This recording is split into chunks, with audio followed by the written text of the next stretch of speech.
So by the time these 3 webinars are complete, we really hope that you have a strong understanding of how the program works, what its purposes are, and also how to submit a letter of interest, and finally, how to submit a successful application if WIFIA is a good match for your project.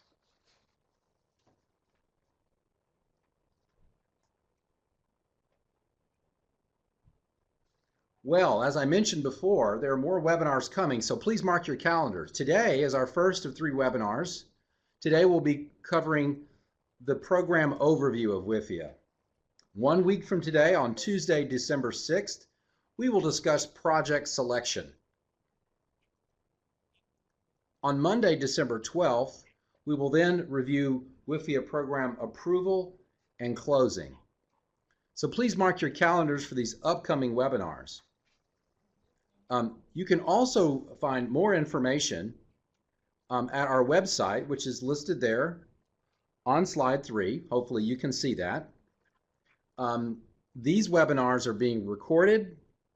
Also, electronic copies of our 6 city outreach that happened last month and this month will be posted on that website fairly soon. So between the electronic copies of the written materials from the outreach sessions, today's webinar, and also the WIFIA website, we hope that you have access to lots of information about the WIFIA program, how to be selected, and how to apply.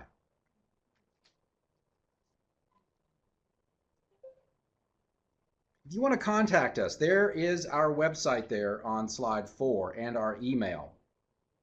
If you'd care to receive regular and frequent updates about the progress of the WIFIA program, there is a link where you can sign up and select to receive regular updates.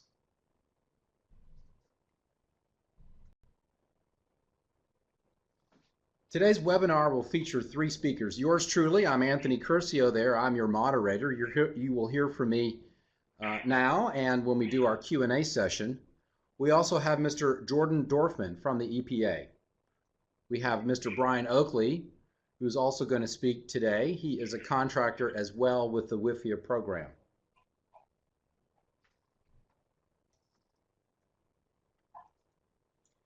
If you haven't picked up on this already, let me just be very clear. We very much welcome your questions. At the conclusion of our prepared material today, we will engage in a Q&A session. Let me explain to you a little bit about how to submit a question for today's Q&A. In the lower right window of your screen, there should be a box that says Q&A at the top. In the margin above that box, you may type a question into that box at any time.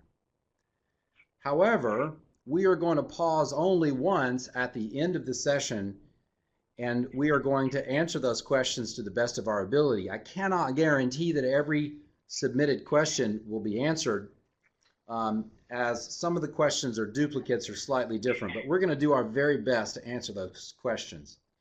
Also keep in mind that when you submit a question, it will be included, if it hasn't already, into our frequently asked questions file. That frequently asked questions file will also be posted on our website. So when you ask a good question, it really benefits everyone because we will include it on our FAQ so that future interested parties will be able to benefit from not only the question, but also the answers. Okay, well, enough with the preparation and background. I think we're ready to get into the content of today's meeting. So I'd like to introduce Mr. Jordan Dorfman from the EPA.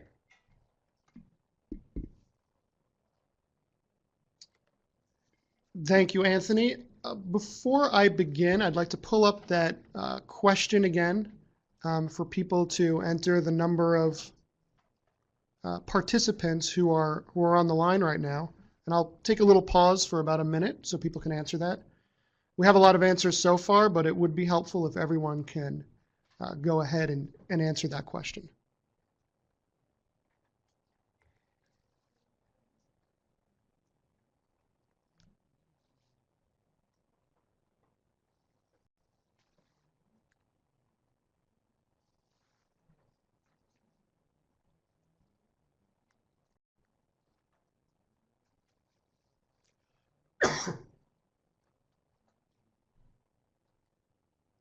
Okay, it looks like we're getting good participation. We're slowing down in the answers, so I'm going to start us off once we move the poll off of your screen.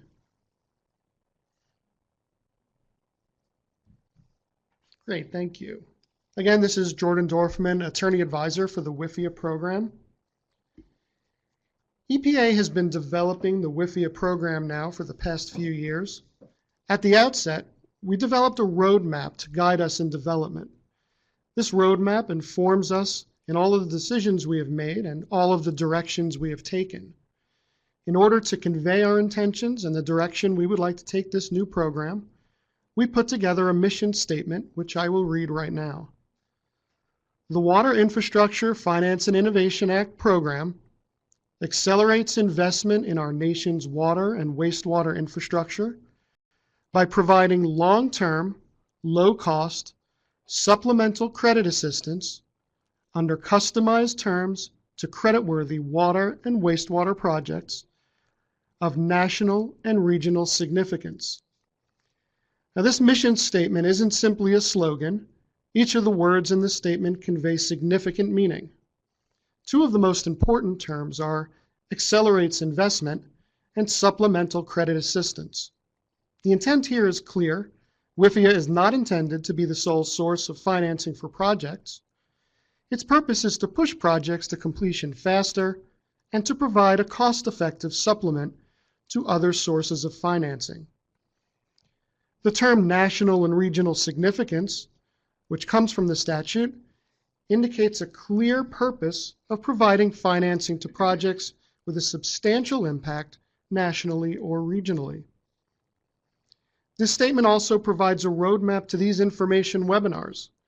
Each of the points will be touched upon in greater detail today and over the next few weeks.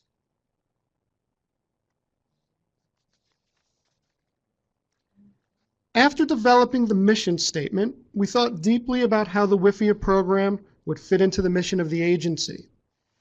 After doing so, we developed these program priorities. These priorities reflect not only the mission of EPA, but also the goals of the Office of Water. If your project does not fit into these priorities, it is not precluded from receiving financing by any means. These priorities, however, will inform our selection process, which we will describe in greater detail next week. So I'm going to go ahead and read our priorities for everyone. Priorities for the WIFIA program reflect water sector challenges that require innovative tools to assist municipalities in managing and adapting to our most pressing public health and environmental challenges. And we've identified 4 project priorities. And again, if you don't fall under one of these priorities, you are in no way precluded from receiving funding. So again, those 4 project priorities are adaptation to extreme weather and climate change, including enhanced infrastructure resiliency, water recycling and reuse, and managed aquifer recovery. Enhanced energy efficiency of treatment works, public water systems and conveyance systems, including innovative energy efficient nutrient treatment. Green infrastructure, and the repair, rehabilitation, and replacement of aging infrastructure and conveyance systems.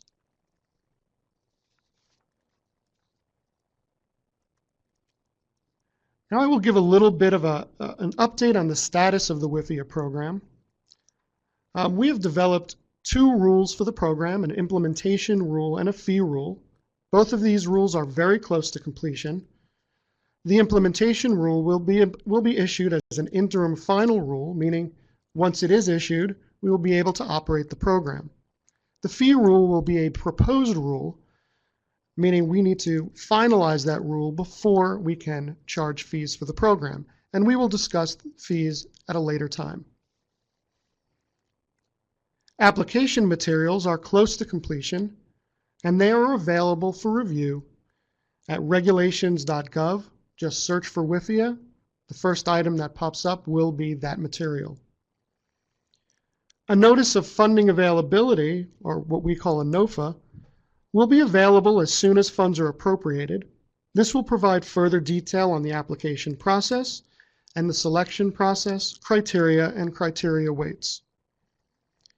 An application handbook will be made available at the same time as the NOFA, providing even greater detail and to make the process as transparent as possible.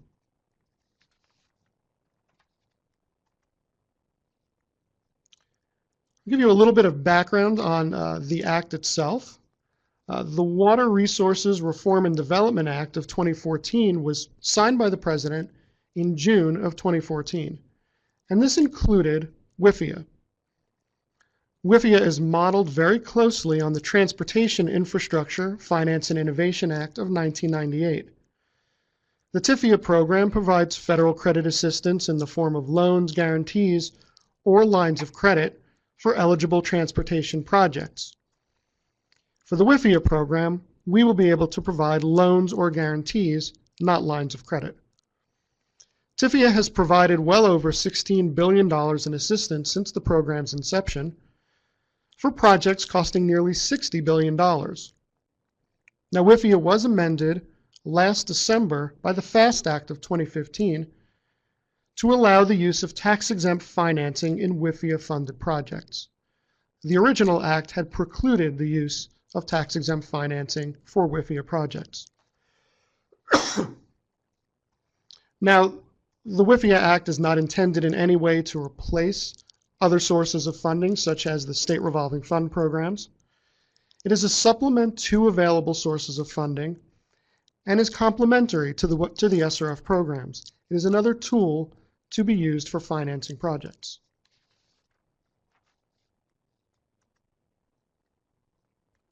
WIFIA is governed by the Federal Credit Reform Act of 1990. This law governs all federal credit programs or loan programs. The Federal Credit Reform Act is a budget law that requires Congress to appropriate what is called credit subsidy to cover the estimated expected losses to the government. Excuse me. Without this appropriation, WIFIA cannot make loans. Again, the purpose of this appropriation is not to provide a direct source of funds to outlay to projects in a manner similar to grants, but to provide a loss reserve to cover expected losses to the government.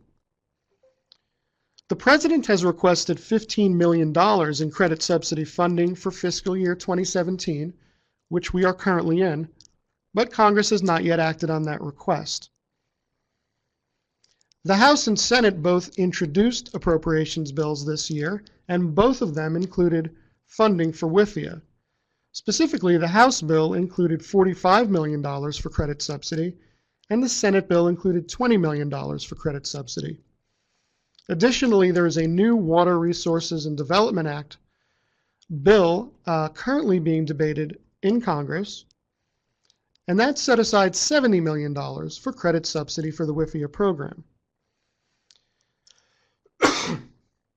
Congress has already appropriated $2.2 million for the past 2 fiscal years to fund the operation and setup of the WIFIA program, which is what makes today's training and its content possible. We believe this shows very clear support for the WIFIA program, and we predict that appropriations for the program will be made soon.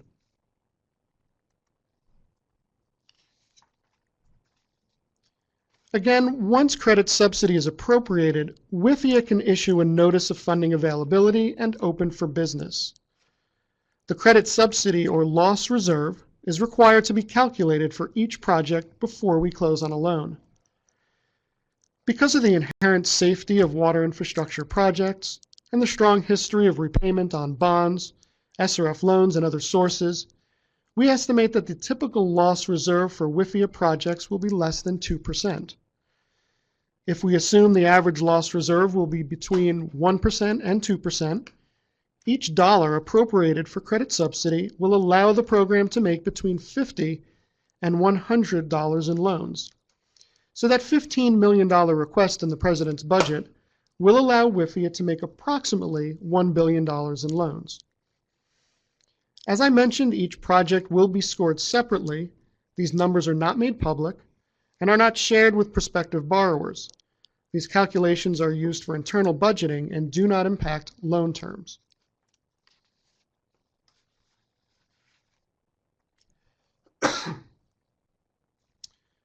Once again, the President requested $15 million in credit subsidy. While we estimate that $15 million will allow approximately $1 billion in loans, we also set a maximum loan volume of $1.84 billion, representing our estimate of the result of providing loans to only the highest rated projects. Setting a volume cap is a requirement of the budgeting process. Actual loan volume will depend on the credit quality of successful applicants. A high credit quality portfolio would allow aggregate loan amounts to reach the President's requested limit. A lower credit quality portfolio would limit that aggregate loan amount, potentially below $1 billion.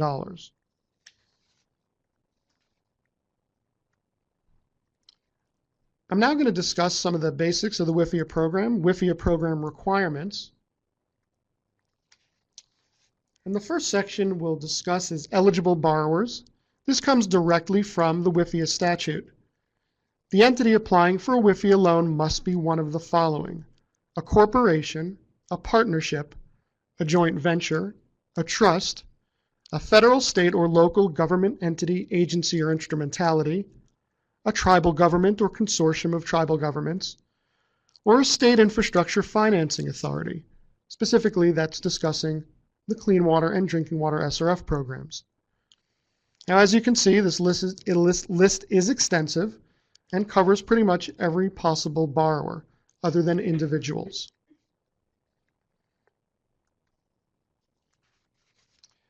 And because that is so simple, we will move straight on to eligible projects. Prospective borrowers may only apply for WIFIA loans with the purpose of undertaking one or several eligible projects. There is a list of 8 different types of eligible projects, the first 2 being by far the most important. Number 1 is wastewater projects that are eligible for the Clean Water State Revolving Fund. And number 2 is drinking water projects that are eligible for the Drinking Water State Revolving Fund.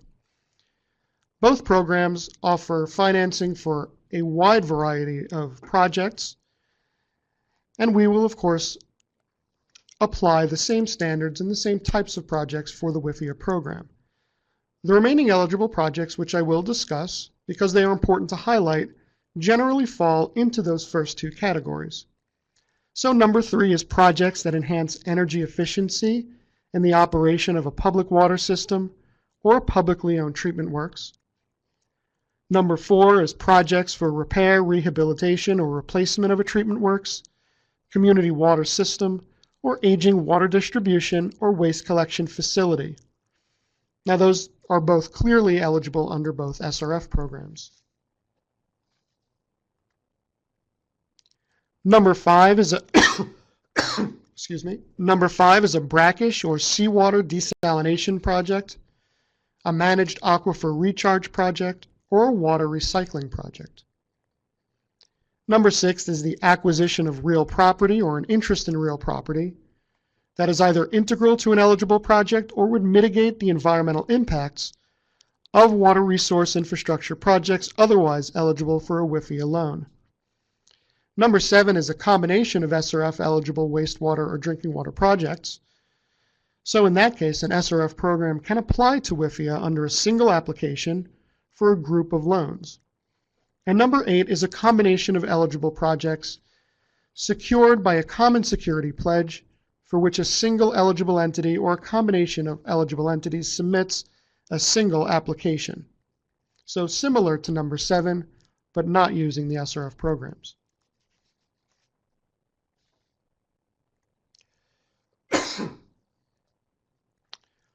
I will now discuss some other eligibility requirements. Very importantly, projects must be reasonably anticipated to cost no less than $20 million. That's the total project cost or total eligible project cost. That's not the size of the loan. That's also $5 million for small community projects that serve a community of no more than 25,000. Those projects can also be any size if bundled into a single application for at least $20 million.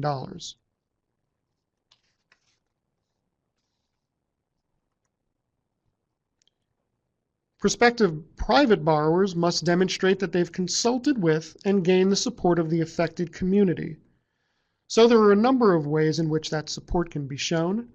A certified letter signed by the approving municipal department or similar agency, mayor or other similar designated authority, a local ordinance, or any other means by which the government approval can be evidenced. And we will work with projects to ensure that they have the proper certification. And again, this is only for private borrowers, privately owned projects.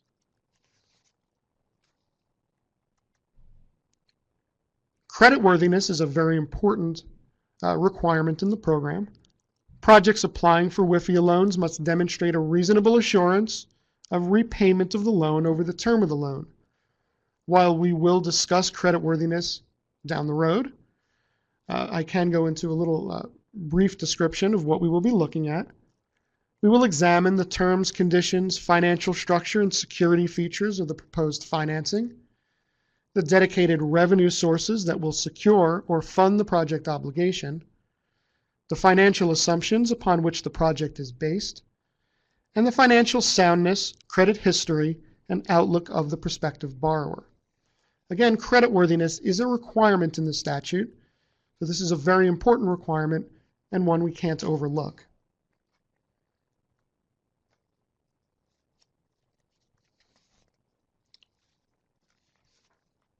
Eligible costs. Not all costs associated with an eligible project are eligible project costs. The purpose of this chart, which may or may not be showing up on your screen because it is not on mine, shows that there is a difference between total project costs and eligible project costs. It is important for the program to determine which project costs are eligible for a number of reasons. We need to verify the eligibility of costs because those are the costs that are reimbursable with loan proceeds. We also need to calculate the total amount of eligible project costs in order to ensure that the eligible project costs meet the minimum size threshold, and we need to ensure that the WIFIA loan as a percentage of total eligible project costs does not exceed the maximum percentage allowed under the statute, which is 49%. So again, that minimum size threshold, we need to make sure the project costs, total eligible project costs, reach $20 million or $5 million for small communities. And we need to ensure that we are not paying for, through the WIFIA loan, more than 49% of the total eligible project costs. Now, while there are ineligible project costs, they are not that great. Most project costs are eligible. However, the two types that we can certainly show as examples right now of ineligible project costs are capitalized interest on the WIFIA loan specifically, and application charges or any other expenses associated with the application process, including the cost of a preliminary and final rating opinion letters. The preliminary and final rating opinion letters are statutory requirements, and these must be paid for by the prospective borrower.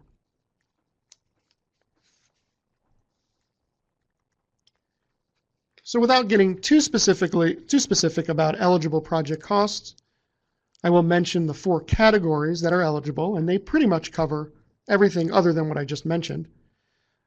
We will pay for development phase activities, so that's planning and feasibility analysis and anything else like that. Construction, reconstruction, rehabilitation, and replacement activities. The acquisition of real property or an interest in real property, and capitalized interest other than on the WIFIA loan.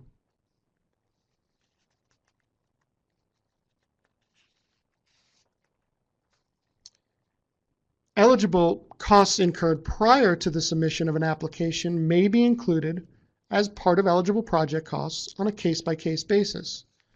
We will approve these on a case-by-case basis, but what we're talking about is similar to, if you're familiar with grants, pre-award costs. We don't have a specific time horizon that we're looking back at, but we can reimburse those costs so long as they are directly related to the project. Incurred eligible costs may be reimbursed up to 1 year following substantial completion of the project. After that 1 year period is up, we will no longer reimburse costs.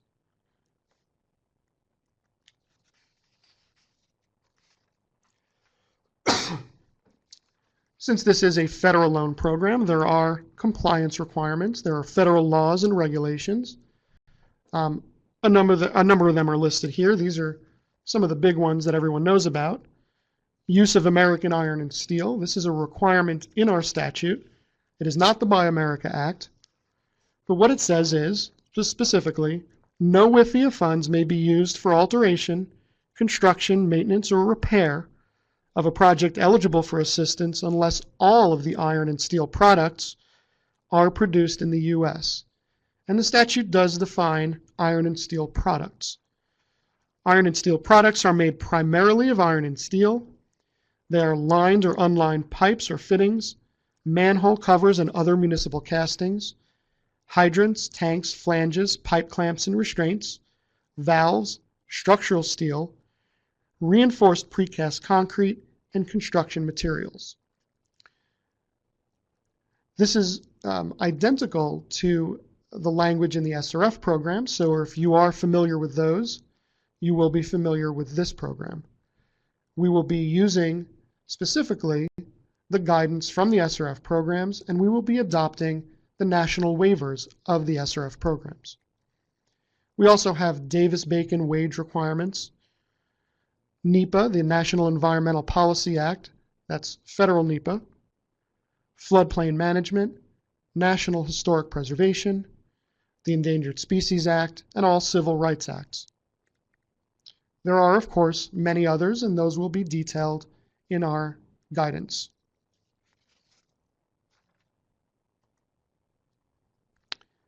There is also a small community set aside in the program. So according to statute, the WIFIA program must set aside for small communities with a population no greater than 25,000, 15% of the amount appropriated. So we must use or obligate 15% of the amount appropriated, that's of the credit subsidy amount. However, we must do that by June 1st of the year in which the funds were appropriated, after which, if they're not obligated, those funds will become available for all other WIFIA projects. Now, because there is an expiration of the set-aside does not preclude funding of small community projects. They are always eligible.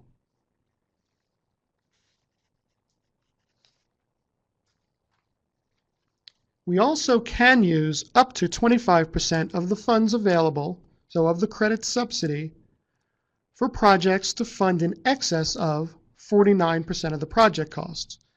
As I mentioned before, there is a limit of 49% of project costs for WIFIA funding. But in extraordinarily exceptional circumstances at EPA's discretion, we can use a portion of our appropriations to fund projects in excess of 49%. However, we will not entertain applications or proposals for use of this authority. We will now move on to terms and conditions, and I'm going to turn the mic over to Brian Oakley.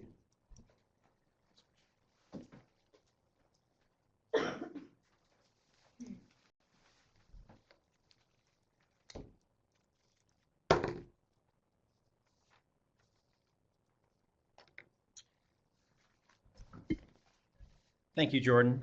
This is Brian Oakley. I'm with Scully Capital Services. We are a contractor to EPA, working with Summit in implementing the WIFIA credit program. I'm going to go through the terms and conditions and the credit policies associated with the WIFIA program. And it's important to note the statute affords considerable flexibility to structure a borrowing around the specific cash flow needs of the project. The terms and conditions and the credit policies are very important to ensuring that proposed borrowings can meet the creditworthiness requirement that is required by statute. Is that right? Just this, okay. The first area to look at is lien priority. WIFIA loans may be junior, that is subordinate, to a project's senior obligations in the priority of its lien on the project's cash flow. If you look to the illustration to the right, we have a dedicated revenue source funding operations and maintenance expenses, then senior debt service, and then WIFIA debt service.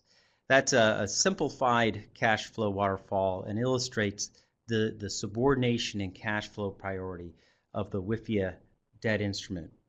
However, it's important to note that in the case of a bankruptcy, insolvency, or liquidation, the WIFIA credit instrument will rise to a parity lien with the senior debt service obligations.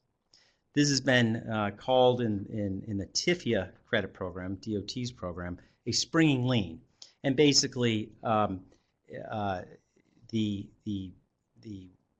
payment obligations for WIFIA would, in effect, spring to be at the same level of the senior obligations. So it's important to note that a credit stress under the WIFIA loan could eventually evolve into a situation that could affect the senior debt on a project.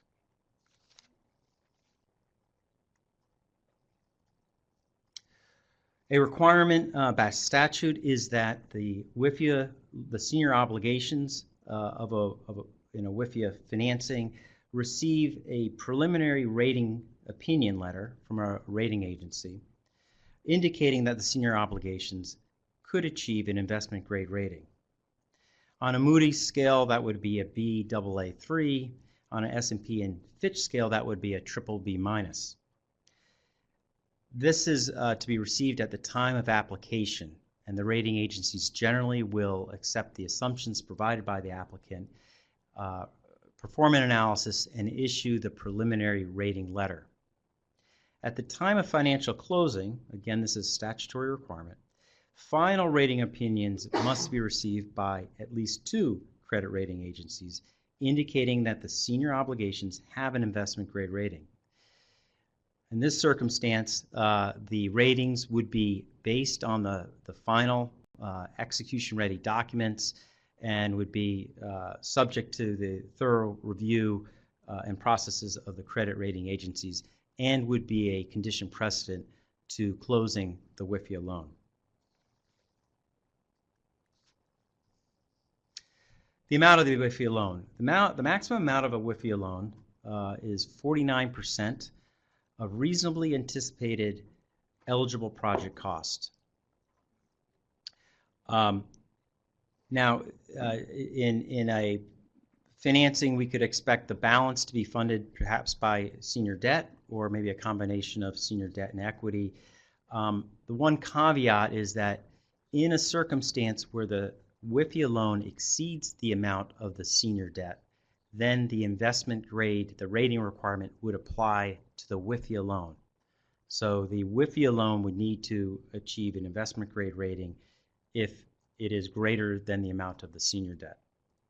Another requirement required by statute is that the maximum federal involvement cannot exceed 80% of the total project cost.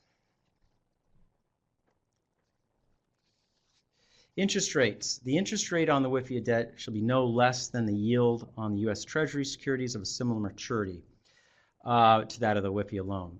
So this is a fixed rate priced at no less than comparable Treasury securities, and this rate is established at the date of closing.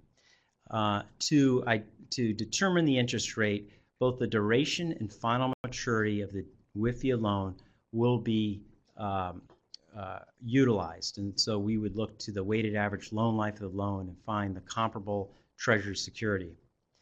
Importantly, this rate will apply to all disbursements, regardless of when they occur. So you could have a disbursement shortly after closing. They'll have the same rate as the disbursement that could occur at the end of the construction period. And that's actually a very effective hedge on interest rate movements. In many cases, this interest rate will be lower than or at the 30-year slugs rate, which is somewhere around 2.9 or 3% as of today. Amortization. The amortization of the WIFIA loan should be structured so the maturity occurs at the earlier of 35 years after the date of substantial completion or the economic useful life of the project. The economic useful life will be considered taking into account plans for ongoing repairs and replacements over the life of the project. In addition, debt service payments must occur no later than 5 years after substantial completion. So really what we have is a construction period followed by a potential 5-year deferral period on any payments of the WIFIA debt. And finally, the debt service can be sculpted around the cash flows of the project. And by that we mean sculpted around other obligations, debt obligations that are amortizing, around the cash flow generation profile of the project. The loan, provided it's creditworthy, can have flexible amortization terms through final maturity. Okay, as an illustration, we have the on this slide we have in the top line is a bond debt service profile, and on the lower line is a WIFIA debt service profile. So at the beginning of construction, the bonds would be pulled down, payments would commence, and in year 3, in this example, substantial completion would occur, and WIFIA debt service would begin in year 8, at which time the principal payments of the bonds could begin. Final maturity on the bonds would be in year 31, followed by the final maturity of the WIFIA debt in year 38. This illustration, it doesn't show up, can be structured in a way to achieve a level debt service profile by effectively moving the WIFIA debt repayment of principal in such a way to affect an overall level debt service profile for the project.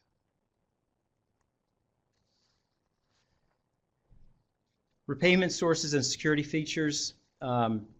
By statute, the WIFIA loan must be secured by a dedicated source of repayment. That could include taxes, system revenues, service fees, a general recourse undertaking, a corporate obligation. The main point is that the loan will be secured by a dedicated source. The security features of the loan will be sort of usual and customary for a project financing, and would include a rate covenant, coverage requirements, and similar security features based on the specific credit type under consideration. Deferrals and prepayment. First, deferrals. The statute actually has language related to deferrals. And these may be granted based on the cash flow profile or uncertainties in the project. Importantly, a deferral needs to be contemplated in the credit agreement, sort of pre-agreed to. And the idea is to help accommodate a timing issue with cash flows and ensure that such an issue would not introduce credit stress unnecessarily. Such deferrals will be warranted by the needs of the project, and the project must remain creditworthy, and the final maturity should remain unchanged. And again, this would be something negotiated up front and included in the credit agreement. Prepayment conditions. The loan may be prepaid at any time without penalty, provided that federal funds are not used to repay the debt.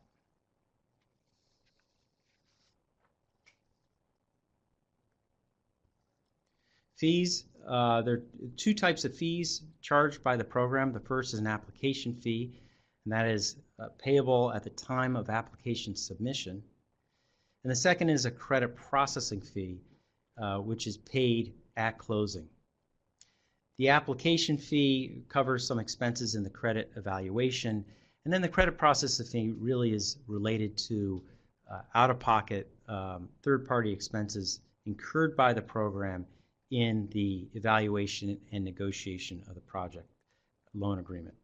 Generally, the fee exposure will increase as the project proceeds through the process and uncertainty related to closing is diminished. So most of the majority of the fees would be incurred after approval in the negotiation process.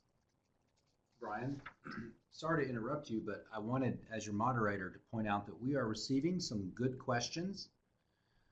It won't be long until we reach the point at which we will review those questions. So if you do have a question you're thinking about typing in and submitting in the window, don't forget to do it as we approach the last segment of today's webinar. But thank you for the questions that have been submitted so far. We look forward to covering them. Go ahead, Brian. Thank you. Now we're going to move on to credit policies. Credit policies have been established by the WIFIA program, and the policies have been designed to influence the structuring of project finance plans and guide the program in the creditworthiness determination. These are not mandated by statute, but represent implementing guidance for the program based on its defined risk appetite. Importantly, exceptions can be considered based on specific needs of the project and in EPA's sole discretion. First, disbursements.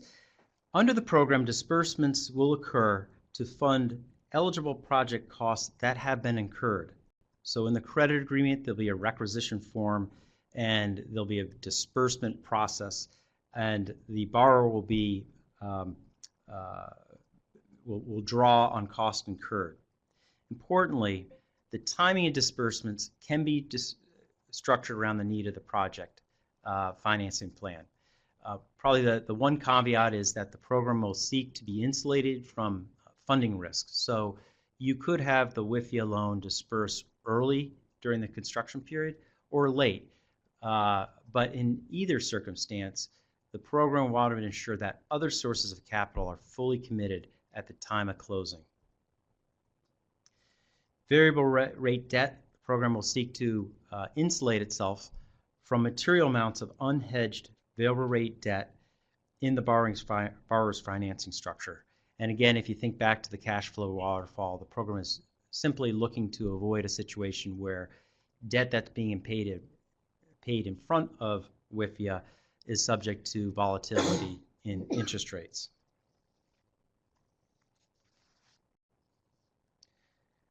The program will allow interest to be capitalized through the construction period and the up to 5-year deferral period. This, of course, is as warranted by the cash flow profile of the project and is subject to the creditworthiness review. One important caveat is that the program will not increase its investment in a project by capitalizing interest when other project creditors are withdrawing their investment through principal amortization.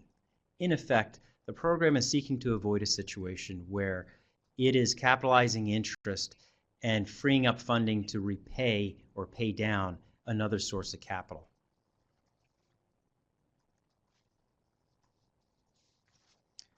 This is an incomplete graphic. I think in the final slides we'll be able to put up these graphics with the actual cash flow profile that goes with the round red circle. But it simply shows the loan capitalizing interest and the repayment period over time. Amortization. The program will seek to amortize the credit instrument over the useful life of the project. And as we've mentioned, it may be sculpted to accommodate the cash flow profile of the project as dictated by project revenues and the demands of other sources of capital. In some circumstances, the program may require borrowers to prepay the WIFIA credit instrument with excess revenues, refinancing proceeds, or trapped cash flow as appropriate. This is something that I think we would likely see in public-private partnership financings where there'll be mechanisms related to, for example, trapping cash or restricted dividends based on the performance of the project. Again, distributions relate to largely to public-private partnerships, and the program will require equity investors who will be subordinate to the WIFIA credit instrument to maintain a material equity interest in the project through final maturity of the WIFIA debt. This means basically that there'll be distribution tests related on the equity dividends, and the project will need to meet certain performance thresholds before equity can be withdrawn from the project. Additionally, the program will not permit any distribution to equity holders until all current and accrued interest is paid on the WIFIA credit instrument and at least one scheduled principal payment has been made. So again, if you think about our construction time frame, we have a construction period followed by a deferral period where interest is being capitalized. During that period, distributions to equity would not be permitted, and the distributions could occur after the WIFIA loan goes into repayment. So final slide. The program offers a number of advantages. A single, fixed, low interest rate loan related to all disbursements. Final maturity of the loan based on substantial completion of the project with a long-dated tenor. Subordination to other sources of financing in the repayment cash flow waterfall. And up to a 5-year deferral period during which neither principal nor interest will come due. And finally, amortization sculpted to accommodate the specific cash flow needs of the project. Now we move to the Q&A session. Anthony?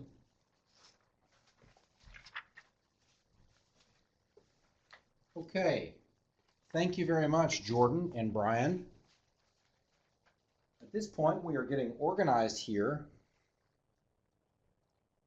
I want to let you know that in the room we have Karen Fligger, Jordan Dorfman, Brian Oakley, Sam Song, and myself that will be organizing our thoughts and answering your questions. You could hear the voice of any one of those folks. Sam, how many questions did we receive during our webinar? We've received about 25 questions so far, so please keep submitting any questions that come to mind. Great, and I appreciate your patience on the line. We don't know that every question will be answered, and they certainly may not be answered in the order in which they were received, but we're going to do our level best. Sam, I'm going to move the microphone over here. Would you mind speaking out loud our first question? Thank you, Anthony. We've received a few questions about fees. So our first question is, how much will the fees be and how will they be calculated? Karen, would you introduce yourself? Sure, this is Karen Fligger from EPA's WIFIA program. So there's 2 fees that will be part of the application process. The first fee is an application fee, and that is a set amount that is due at time of application.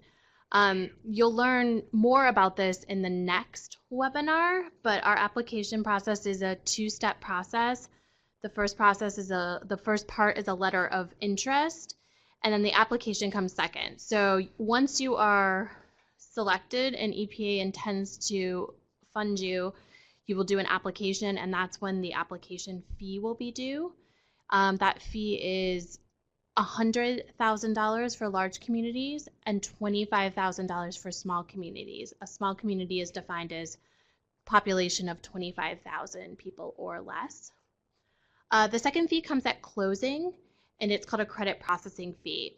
The credit processing fee is to reimburse EPA for the cost of hiring expert outside consultants for your specific project. That includes engineering services, financial services, and legal services. And as Brian said, those fees vary based on the complexity of the deal.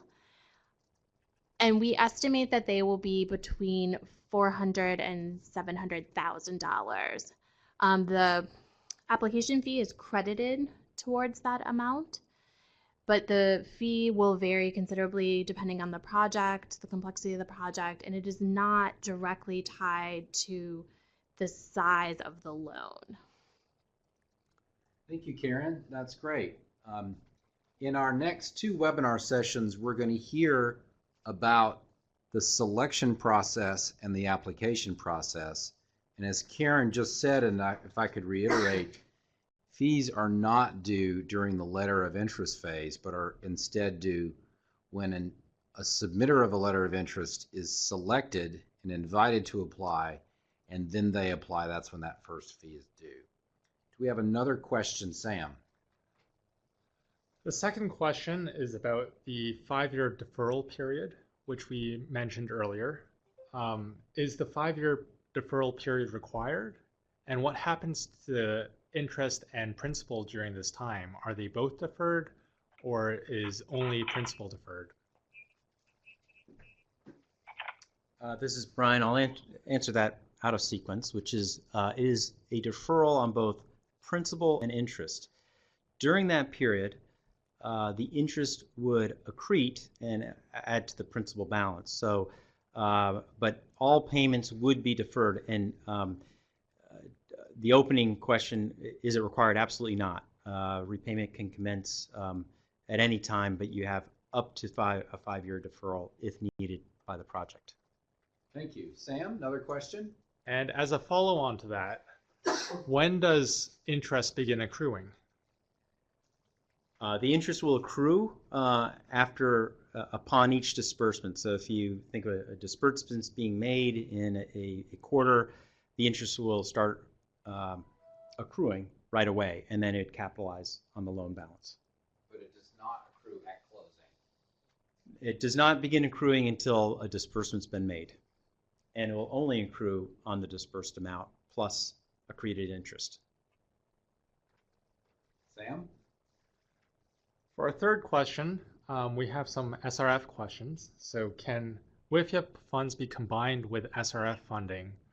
And if so, how does the 80% federal funds cap apply in that instance? And as a follow-on also, does EPA have a comparison of the WIFIA and the SRF programs? To get to the first question, yes, WIFIA and SRF funds can be used for the same project. The 51% can be funded by an SRF loan. That can actually exceed the 80%. There is an 80% cap on federal participation, but most of the funds within SRF programs are not considered federal, and that would allow for the considerable portion of the SRF loans or SRF funds to be used to exceed that 80%. The follow-on question was a comparison between the two programs. A written comparison. At the moment, there is not something that we have up on our website, but we will certainly provide some more information on comparisons of the two programs in the future. Jordan, do you think you might be able to comment on, you think the two programs maybe have a different emphasis, type of projects that might be, I know that in our outreach sessions we discussed that, for example, very small projects may not be a good fit for WIFIA because of the fee structure, et cetera. Yeah, we think that the two programs are rather complementary, and while they can both fund together large projects, we will certainly endeavor to notify or potential applicants or potential borrowers where they may not fit into the into the WIFIA program. We will certainly advise that they seek funding from the SRF program. And the SRF program is certainly more capable of dealing with a higher quantity of smaller loan amount projects. Sam, do we have another question? We have a question that asks, will the presentations be made available later on? And also, how do we sign up to be notified of funding availability? So yes, the presentations will be made available on our website, which again is epa.gov/WIFIA. We'll work to get those up pretty quickly. I think at one of the slides at the beginning of the program, I don't know if we can put up the slide again with the contact information. We can. It's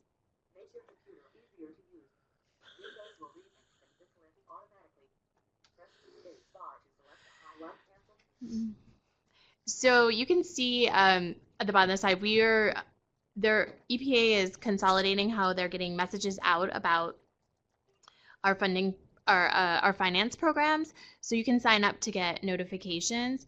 But in addition, when there is funding available, we will be making a very big communications push. There will very likely be a press release, as well as we'll reach out to all of our partners at the associations to help us spread the word. So we hope that it will be very evident when we have a notice of funding availability out. Thank you, Karen. Sam, do we have another question? Can a state SRF or a state government apply for WIFIA funds and allocate them to separate eligible municipal projects? Yes, absolutely. An SRF program or another state agency can apply to the WIFIA program for a bundle of smaller projects and allocate the funding to each of those smaller projects. And I think one thing we may want someone to discuss exactly how we will potentially analyze those projects for creditworthiness, which may be slightly different than your typical project. Yes. Yeah, we've contemplated this type of borrowing and would look at it based on the collective credit strength of the pool of loans that would be funded with those proceeds. So it is a way to bring the collective credit strength of multiple borrowers under one WIFIA borrowing. Sam, do we have another question?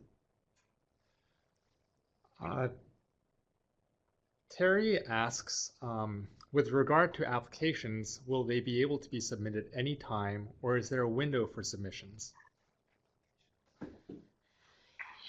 Again, we will talk a lot more about the application process during the next webinar on next Tuesday, but we intend to have windows available for application submission. I think right now our intent is that the first window will be approximately, the first, so yes, okay, so I'll step back a second. The first step of the process is a letter of interest, and this is what these terms will become more familiar as you listen more. The first step is a letter of interest, and for letters of interest, we will have a window, and that window for the first round we anticipate will be about 90 days, and it will be part of the notice of funding availability. Once we select projects, the next step is the application. And for the application, once you are selected, you will have up to a year to submit your application, though our hope and I think everyone's intention is that would be shorter than that year. Sam, do we have another question? Yes, we do. The 4 EPA priorities for WIFIA projects do not include protecting water quality, preventing pollution, or permit compliance. Could you discuss why these were not considered priorities? I would certainly not say that those are not priorities. The 4 priorities I mentioned are specific project types.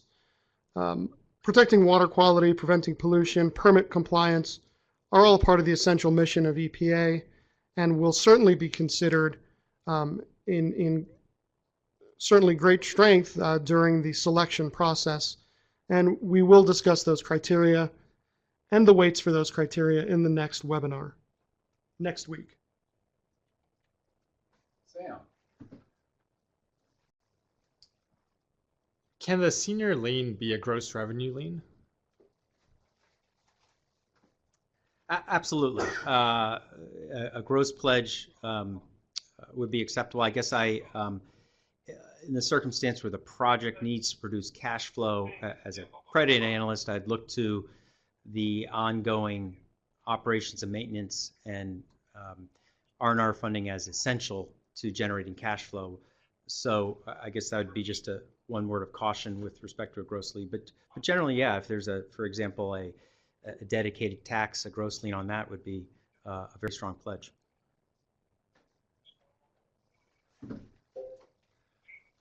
We have a question that asks whether the 80% maximum federal involvement includes tax-exempt debt.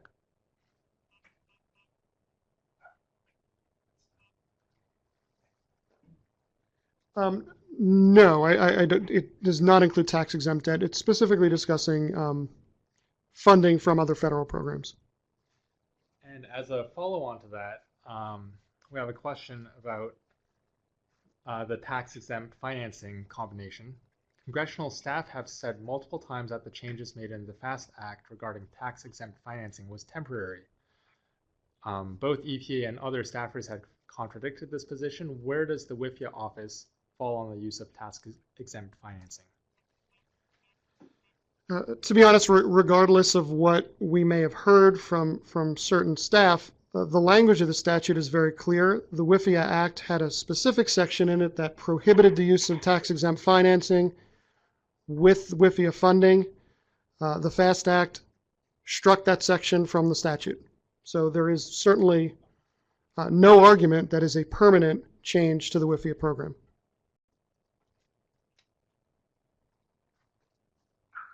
Sam, do we have any other questions? We have a few more questions. Will the issuance of WIFIA loans be delayed by Congress's plan to pass a continuing resolution that extends FY appropriations levels through the spring? If there is a continuing resolution in December that brings us through the spring with the FY16 appropriations, and there is no specific change to that language allowing for appropriations for WIFIA, then yes, the WIFIA program will be delayed.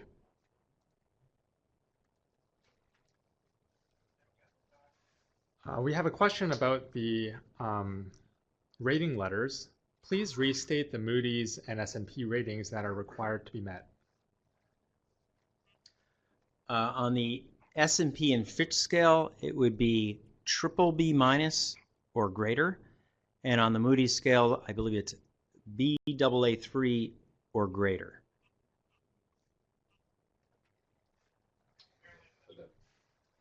For the senior obligations. The senior obligation, yeah. We have some administrative questions now.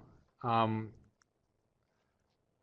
WIFIA appropriation is only a loss reserve for the issued debt.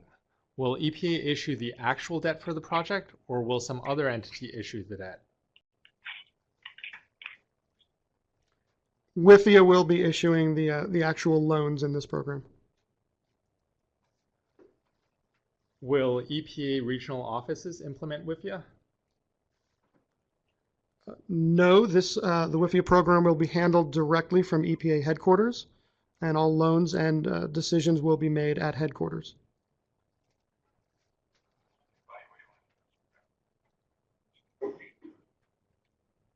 Looks like Sam is funneling down our last few questions here in his question workbook. Give us a moment. He's scanning to see if we've missed any questions. One questioner asks, should we answer row 19? One questioner asks, how many participants joined in today's presentation? Where's the screen? Where is it? A little over 200. We had RSVPs exceeding that number, but it looks as if we have about 200 people. Well, there may be more. There could be more. Poll, we don't know That's right. It's difficult to know a precise number. Is there another question, Sam? We have some questions about interest rates. So one question asks how much latitude EPA has in setting the interest rates. And another question is, what would the possible maximum interest rate be? What is the range of possible interest rates that might be given under WIFIA? Well, in terms of latitude, let's address that first. The statutory language is pretty clear that we can be no less than the comparable treasury rate. That's been interpreted to mean we'll look at the rates on the day of closing, and based on the duration and final maturity of the WIFIA debt, we'd establish an interest rate. I can say that in the last 2 months, that rate has moved by about 50 basis points.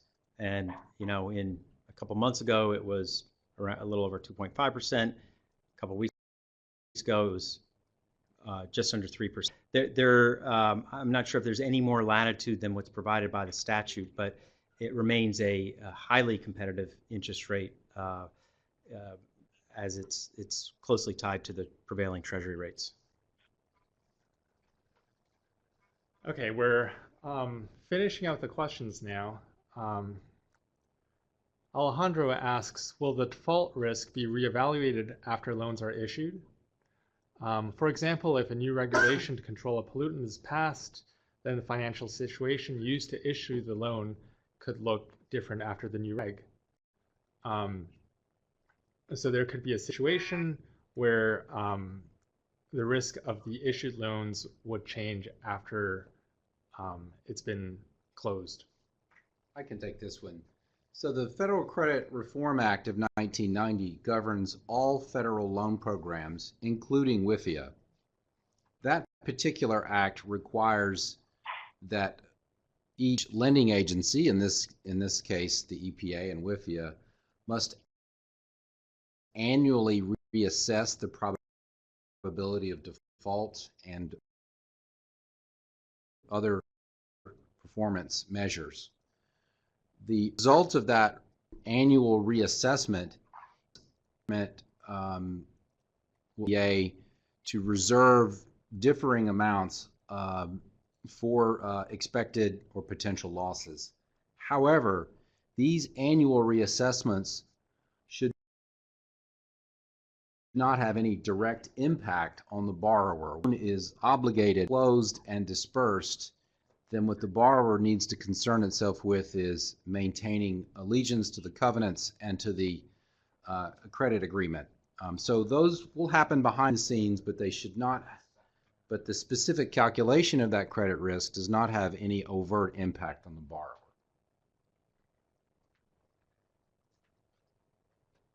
Sam, do we have any other questions?